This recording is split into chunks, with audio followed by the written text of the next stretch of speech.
Levítico capítulo 21, la santidad de los sacerdotes. En estos capítulos 21 y 22 del libro de Levítico, la Torá expone los mandamientos que eran exclusivos para la observancia de los sacerdotes, la descendencia de la tribu de Leví. Estos mandamientos implicaban restricciones que tenían el propósito de guardar la santidad de los sacerdotes a fin de no contaminarse ritualmente hablando debido al servicio que ellos prestaban en el santuario, pero también por un aspecto muy importante que tenía que ver con el hecho de que sobre los sacerdotes estaba el Espíritu de Dios, lo cual era la causa más importante por la que su obra en el santuario era santificada. Desde el libro de Éxodo analizamos las consecuencias que causó la desobediencia en el evento del becerro de oro. Y una de las consecuencias más lamentables fue que el pueblo perdió la oportunidad de recibir aquella promesa que Dios hizo al pueblo si es que guardaban ellos su pacto, un pacto de santidad, para considerarles en su momento un especial tesoro del Señor, a fin de hacerles un reino de sacerdotes y de gente santa. Recordemos esto en Éxodo capítulo 19, verso 5 dice: Ahora pues, si guardareis oído a mi voz y guardareis mi pacto, vosotros seréis mi especial tesoro sobre todos los pueblos, porque mía es toda la tierra. Así es que la desobediencia por parte del pueblo trajo como una consecuencia que esa promesa hecha por Dios ahora solo sería cumplida hasta el tiempo después de la venida de Yeshua, bajo nuevas reglas de santidad. Pero mientras tanto, y por su misericordia, Dios establecería mandamientos para ser cumplidos por aquellos que en fidelidad ejecutaron el castigo de Dios que Él ordenó por medio de Moisés para que los que permanecieron sin arrepentimiento por su pecado de desobediencia e idolatría fueran castigados. Esto sucedió en una vez que gran parte del pueblo tomó su decisión. Éxodo capítulo 32, a partir del versículo 25, dice así: Y viendo Moisés que el pueblo estaba desenfrenado porque Aarón lo había permitido, para vergüenza entre sus enemigos, se puso Moisés a la puerta del campamento y dijo: ¿Quién está por el Señor? Júntese conmigo. Y se juntaron con él todos los hijos de Leví. Y él les dijo: Así ha dicho el Señor, el Dios de Israel: Poned cada uno su espada sobre su muslo, pasad y volver de puerta en puerta por el campamento, y matad cada uno a su hermano, y a su amigo, y a su pariente. Y los hijos de Leví lo hicieron conforme al dicho de Moisés. Y cayeron del pueblo en aquel día como 3,000 hombres. Entonces Moisés dijo: Hoy os habéis consagrado al Señor, pues cada uno se ha consagrado en su hijo y en su hermano, para que Él dé bendición hoy sobre vosotros. Por esta consagración que hicieron toda la tribu de Leví, a partir de entonces serían los descendientes de la tribu de Leví, y desde entonces hasta el tiempo de la destrucción del segundo templo de Jerusalén, en que serían ellos los únicos que ejercerían la función de servir al Señor en el tabernáculo y posteriormente en el templo. Así es que podemos comprender la razón por la que una vez que el templo de Jerusalén dejó de existir, pues la tribu de Leví ya no ejerció su ministerio, su servicio, y por lo tanto esa función ya nadie la ejercería a partir de entonces. Porque por aquella promesa que Dios hizo a Israel en el monte Sinaí, para que Israel fuese una nación apartada de entre todos los pueblos de la tierra con el propósito de ser constituidos un reino de sacerdotes y de gente santa, ahora sería cumplida solo en quienes rinden un servicio a Dios, justo en aquello en lo que aquellos israelitas fallaron: obediencia. Un servicio que sería ejercido en la dispersión de las naciones del mundo precisamente para cumplir el anhelo en el corazón de Dios. para que en un momento de la historia y por el cumplimiento de las profecías, Israel fuese luz a las naciones por la dirección del sumo sacerdote en el tabernáculo celestial, que es Yeshua, nuestro Mesías. Así es que el Señor estableció mandamientos que tendrían el propósito de apartar a los sacerdotes de la impureza ritual, un aspecto que debían cumplir físicamente de forma literal, pero que tendría implicaciones espirituales y simbólicas trascendentales para nuestras vidas. Continuamos, vamos a iniciar desde el versículo 1 de Levítico capítulo 21. El Señor dijo a Moisés: habla a los sacerdotes hijos de Aarón y diles que no se contaminen por un muerto en sus pueblos. La muerte en sí es la consecuencia inmediata del pecado. El trabajo de los sacerdotes implicaba primordialmente aspectos espirituales que eran representados a través de todo el servicio en el tabernáculo. Así es que desde este punto de vista, la prohibición para los sacerdotes de no acercarse ni tocar a un muerto tiene todo el sentido. Por ello, la santidad de los sacerdotes tenía todo que ver con la vida física y la vida espiritual. Dice el verso 2: mas por su pariente cercano, por su madre o por su padre, o por su hijo, o por su hermano, o por su hermana virgen a él cercana, la cual no haya tenido marido, por ella se contaminará. No se contaminará como cualquier hombre del pueblo, haciéndose inmundo. La especificación aquí de hermana virgen, que llamará un poco la atención, de un sacerdote, es una referencia a su hermana soltera, que al no estar casada era cercana al sacerdote, y esa es la razón por la cual se le permitía contaminarse en ese sentido. A los sacerdotes solo se les permitía hacerse impuros por causa de la muerte de un familiar consanguíneo. La consecuencia de esta permisibilidad específica le permitía al sacerdote manifestar el dolor natural por la pérdida de su familiar. Sin embargo, la Torá registra un impedimento importante, muy especial, que tuvo Aarón y dos de sus hijos para manifestar dolor por la muerte de sus otros dos hijos, Nadab y Abiú, quienes murieron por haber ofrecido fuego extraño en el santuario. Recordemos esto en capítulos anteriores, poco más atrás de este libro de Levítico, en el capítulo 10, a partir del versículo 1. Dice: Nadab y Abiú, hijos de Aarón, tomaron cada uno su incensario y pusieron en ellos fuego, sobre el cual pusieron incienso, y ofrecieron delante del Señor fuego extraño, que él nunca les mandó. Y salió fuego de delante del Señor y los quemó, y murieron delante del Señor. Entonces dijo Moisés a Aarón: esto es lo que habló el Señor diciendo: en los que a mí se acercan me santificaré, y en presencia de todo el pueblo seré glorificado. Y Aarón cayó, y Moisés y Misael y Elzafán, hijos de Urziel, tío de Aarón, y les dijo: acercaos y sacad a vuestros hermanos de delante del santuario, fuera del campamento. Y ellos se acercaron y los sacaron con sus túnicas fuera del campamento, como dijo Moisés. Entonces Moisés dijo a Aarón y a Eleazar y a Itamar, sus hijos: no descubráis vuestras cabezas. Aquí está la prohibición. No descubráis vuestras cabezas, ni rasguéis vuestros vestidos en señal de duelo, para que no muráis, ni se levante la ira sobre toda la congregación. Pero vuestros hermanos, toda la casa de Israel, sí lamentarán por el incendio que el Señor ha hecho. Así es que la causa especial en este caso de tal prohibición que hizo el Señor para Aarón y para sus otros dos hijos que le sobrevivieron, fue dicha, la causa fue dicha por el propio Señor, cuando dijo: en los que a mí se acercan me santificaré, y en presencia de todo el pueblo seré glorificado.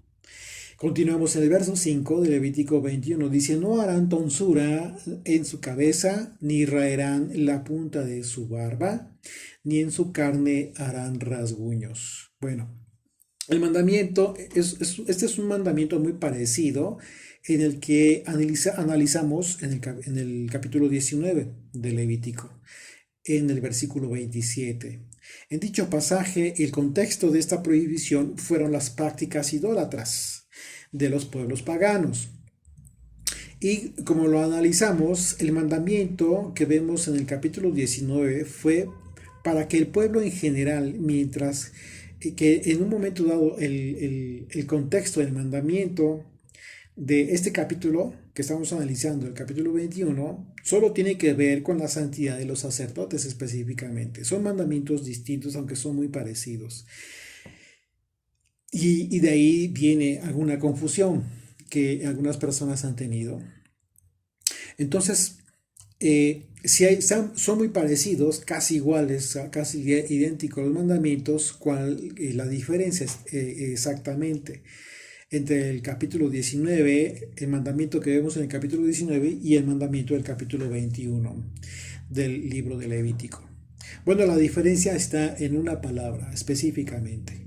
El mandamiento para el pueblo que se dio en el capítulo 19 de Levítico, verso 27 dice así: ese es el mandamiento para el pueblo en general.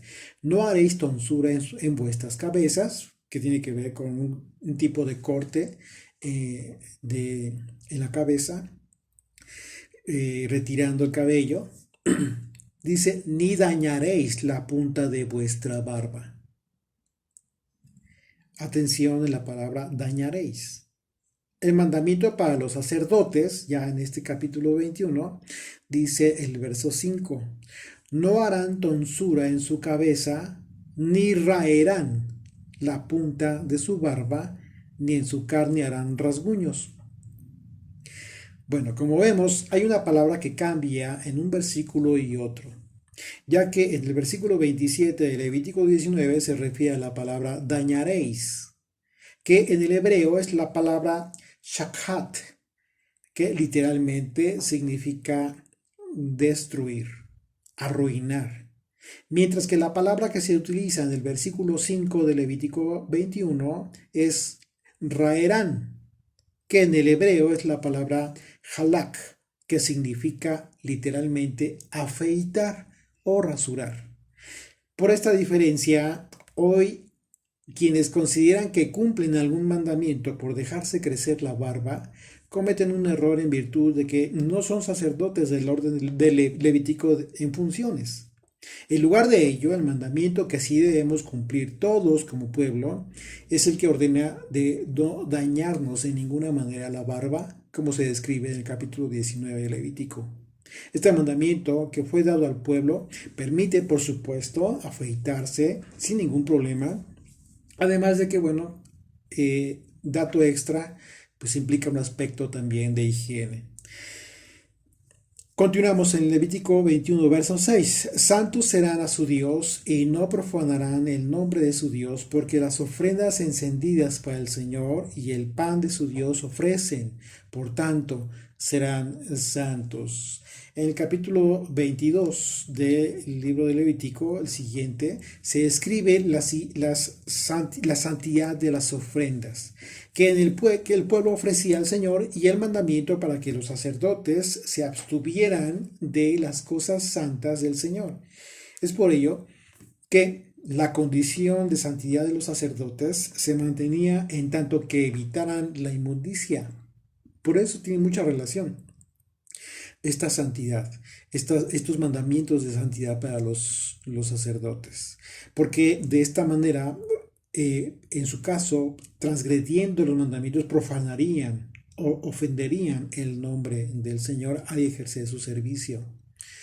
Dice el verso 7, con mujer ramera o infame no se casarán, ni con mujer repudiada de su marido, porque el sacerdote es santo a su Dios. Los sacerdotes tenían prohibiciones expresas para casarse con mujeres que hayan sido o ejercieran la prostitución, y la misma prohibición sería para el caso de las mujeres. Dice mujer infame, que en este caso se trata de mujeres que hubiesen sido objeto de un abuso sexual o de violación incluso. Y tampoco se podrían casar con mujeres divorciadas, repudiadas. Y aunque el texto no aclara si podían casarse, este texto no aclara si podían casarse con mujeres viudas, más adelante vamos a ver que sí se confirma que los sacerdotes solo podían casarse con mujeres vírgenes, literalmente. Y bueno, esto tiene que ver con un aspecto también espiritual. Recordemos que todo en los sacerdotes tenía que ver con el servicio en primer grado, en primer lugar, el servicio que llevaban a cabo de forma física, pero que tenía implicaciones espirituales, como una referencia simbólica también acerca de toda la santidad que en ellos estaba. Por eso es muy importante entender el contexto en el que el Señor da estos mandamientos como una referencia a la santidad de Dios, lo que exigía de todos aquellos que le estaban representando delante de todo el pueblo, que eran precisamente los sacerdotes. Los sacerdotes ofrecían los sacrificios, el pan de los sacerdotes, ellos los colocaban en el tabernáculo y era santo para los sacerdotes. De ahí la importancia. Dice el verso 8, le santificarás por tanto, pues el pan de tu Dios ofrece. Por tanto, pues el pan de tu Dios ofrece, santo será para ti, porque santo soy yo el Señor que os santifico. Aquí, así es de que este servicio que llevan a cabo acerca del pan, en su momento lo analizamos en el libro de Éxodo, acerca del pan de la proposición, pero también como un aspecto de todo aquello que representa el sustento, todo el bien material que nosotros recibimos de parte del Señor y que también en su momento está teniendo una función importante, simbólica en el tabernáculo. Dice el verso 9, y la hija del sacerdote, si comenzare a fornicar, a su padre deshonra, quemada será al fuego. Y esto era tremendo, un castigo muy drástico que se describe para el caso de la hija del sacerdote, que cayera en pecado de fornicación. Se debía precisamente esta medida a la profanación del nombre de Dios por causa de la descendencia del sacerdote. ¿A qué grado el Señor cumplía, guardaba su nombre, guardaba y daba mandamientos precisamente para resguardar el nombre y la santidad del Señor? Dice el verso 10 de Levítico 21, y el sumo sacerdote entre sus hermanos, sobre cuya cabeza fue derramado el aceite de la unción, aquí es un mandamiento importante, y vamos a ver una diferencia de un mandamiento anterior que acabamos de leer. Una vez más, verso 10. Y el sumo sacerdote entre sus hermanos, sobre cuya cabeza fue derramado el aceite de la unción, y que fue consagrado para llevar las vestiduras, no descubrirá su cabeza ni rasgará sus vestidos, ni entrará donde haya alguna persona muerta, ni por su padre, ni por su madre se contaminará, ni saldrá del santuario, ni profanará el santuario de su Dios, porque la consagración por el aceite de la unción de su Dios está sobre él. Yo, el Señor. Bueno, aquí firma este mandamiento del Señor de forma tajante para el sumo sacerdote. Aquí la escritura hace una diferencia con relación a los hijos de Aarón. Es decir, en el versículo 2, ustedes van a poder ver que de este capítulo se darán cuenta que se establece que los hijos de Aarón podrán contaminarse por muerto cuando se trate de parientes cercanos. Pero en el versículo 10, esta libertad no es para el sumo sacerdote, que ni aun por padre o madre podría contaminarse. Esto nos indica que el grado de santidad que debía guardar el sumo sacerdote era mucho mayor que los demás sacerdotes. Y como vemos, el mandamiento en este caso era el mismo para el caso de la muerte de los hijos de Aarón por la consagración del aceite que estaba sobre los sumos sacerdotes. Un dato muy, muy importante y relevante, por supuesto, por la función que ejercía el sumo sacerdote. Verso 13, continuamos, dice, tomará por esposa a una mujer virgen, y aquí se aclara solamente, una mujer virgen. No tomará viuda, y aquí ya se especifica más claramente las hipótesis prohibidas. No tomará viuda, ni repudiada, ni infame, ni ramera, sino tomará de su pueblo una virgen por mujer, para que no profane su descendencia en sus pueblos, porque yo el Señor soy el que los santifico. ¿Ok? Aquí confirmamos una vez más. Vemos que esos mandamientos restrictivos para los sacerdotes pues implicaban no solo un aspecto físico de santidad, sino espiritual, que trascendía incluso hasta sus generaciones por causa de algún pecado.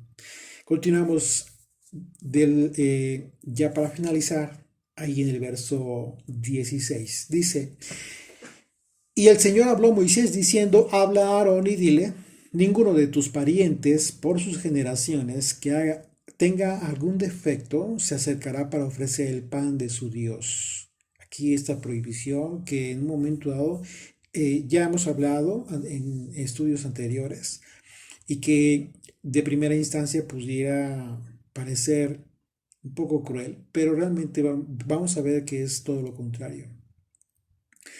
Una vez más, dice, verso 17, habla a Aarón y dile, ninguno de tus descendientes por sus generaciones que tenga algún defecto se acercará para ofrecer el pan de su Dios. Porque ningún varón en el cual haya defecto se acercará, varón ciego o cojo o mutilado o sobrado, o varón que tenga quebradura de pie o rotura de mano, o jorobado o enano, o que tenga nube en el ojo, o que tenga sarna o empeine o testículo magullado. Ningún varón de la descendencia del sacerdote Aarón, en la cual haya defecto, se acercará para ofrecer las ofrendas encendidas para el Señor. Hay defecto en él, no se acercará a ofrecer el pan de su Dios. Del pan de su Dios, verso 22, mucha atención aquí, del pan de su Dios, de lo muy santo, de las cosas santificadas, podrá comer, pero no se acercará tras el velo, ni se acercará al altar, por cuanto hay defecto en él, para que no profane mi santuario, porque yo, el Señor, soy el que los santifico. Moisés habló esto a Aarón y a sus hijos y a todos los hijos de Israel. Cuando analizamos los capítulos anteriores acerca del arduo trabajo que ellos realizaban, ustedes recordarán, en el tabernáculo, pues comprendimos que lejos de que Dios rechazara a los descendientes de Aarón con algún defecto físico para servir en el tabernáculo, en realidad tenía que ver, esta prohibición tenía que ver con la compasión del Señor, pero de ninguna manera significaba un rechazo. Y esto, el propio texto lo confirma, porque se establece que ellos sí podían comer del pan de su Dios, de lo muy santo y de las cosas santificadas podían comer. Este capítulo nos habla a todos aquellos que hemos decidido ser parte del pacto renovado que nos heredó el Hijo de Dios y que cumplimos el propósito de ser parte de este reino de sacerdotes y nación santa en la medida en que servimos a Dios con nuestra obediencia, como un acto de restitución por el pecado del becerro de oro de aquella ocasión, porque la obediencia es el elemento que atrae a quienes han sido ya ordenados para vida eterna. Así como lo expresaron Pablo y Bernabé, sabiendo que ellos formaban parte de este reino de sacerdotes y gente santa que había sido puesta por luz a las naciones. Dice el verso 44 de Hechos capítulo 13. Acompáñenme en sus Biblias. Dice, el siguiente día de reposo se juntó casi toda la ciudad para oír la palabra de Dios. Pero viendo a los judíos, la muchedumbre se llenaron de celos y rebatían lo que Pablo decía, contradiciendo y blasfemando. Entonces Pablo y Bernabé, hablando con denuedo, dijeron, a vosotros a la verdad era necesario que se os hablase primero la palabra de Dios, mas puesto que la desecháis y no os juzgáis dignos de la vida eterna, he aquí nos volvemos a los gentiles. Porque así nos ha mandado el Señor, diciendo: Te he puesto para la luz de los gentiles, a fin de que seas para salvación hasta lo último de la tierra. Los gentiles, oyendo esto, se regocijaban y glorificaban la palabra del Señor, y creyeron todos los que estaban ordenados para vida eterna. Y la palabra del Señor se difundía por toda aquella provincia. Pablo y Bernabé, en sus palabras, confirmaron que ellos estaban cumpliendo con aquella profecía por la que, a partir de la venida de Jesucristo, Dios, por medio de su Espíritu Santo, estaría conformando a esta nación que había designado como su especial tesoro, con el propósito de que a través de la doctrina de Yeshua, los que reciben su evangelio y lo viven, ellos están siendo luz a las naciones, luz a los gentiles, porque lo que hacen es llevar el nombre del Hijo. Bajo este discernimiento, esta es la profecía que citaron Pablo y Bernabé para decirle a los incrédulos judíos de aquella ocasión que Dios estaba restaurando la nación santa y el reino de sacerdotes, y que ellos formaban parte del cumplimiento de la siguiente profecía. Isaías capítulo 49, a partir del verso 1. Oídme costas y escuchad pueblos lejanos. El Señor me llamó desde el vientre. Desde las entrañas de mi madre tuvo mi nombre en memoria, y puso mi boca como espada aguda, me cubrió con la sombra de su mano, y me puso por saeta bruñida, me guardó en su aljaba, y me dijo: Mi siervo eres, oh Israel, porque en ti me gloriaré. Pero yo dije: Por demás he trabajado, en vano y sin provecho he consumido mis fuerzas.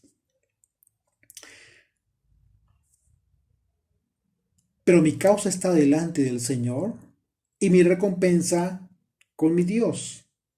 Ahora pues, dice el Señor, el que me formó desde el vientre para ser su siervo, para hacer volver a él a Jacob, y para congregarle a Israel, porque estimado seré en los ojos del Señor, y el Dios mío será mi fuerza. Y aquí está la porción que citó Pablo y Bernabé.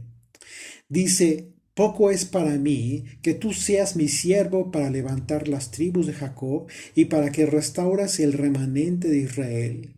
También te di por luz de las naciones, para que seas mi salvación hasta lo postrero de la tierra. Así ha dicho el Señor, Redentor de Israel, el santo suyo, al menospreciado de alma, al abominado de las naciones, al siervo de los tiranos. Verán reyes y se levantarán príncipes y adorarán por el Señor, porque fiel es el Santo de Israel, el cual te escogió. Así dijo el Señor: En tiempo aceptable te oí, y en el día de salvación te ayudé. Y te guardaré, y te daré por pacto al pueblo, para que restaures la tierra, para que heredes asoladas heredades, para que digas a los presos: Salid, y a los que están en tinieblas: mostraos. En los caminos serán apacentados, y en todas las alturas tendrán sus pastos. No tendrán hambre ni sed, ni el calor, ni el sol los afligirá, porque el que tiene de ellos misericordia los guiará, y los conducirá a manantiales de aguas. Y convertiré en camino todos mis montes, y mis calzadas serán levantadas. He aquí, estos vendrán de lejos, y he aquí estos del norte y del occidente, estos de la tierra de Sinim. Cantad alabanzas, oh cielos, y alégrate tierra, y prorrumpid en alabanzas, oh montes, porque el Señor ha consolado a su pueblo, y de sus pobres tendrá misericordia. Pero Sión dijo: Me dejó el Señor, y el Señor se olvidó de mí. ¿Se olvidará la mujer que dio a luz para dejar de compadecerse del hijo de su vientre? Aunque olvide ella, yo nunca me olvidaré de ti.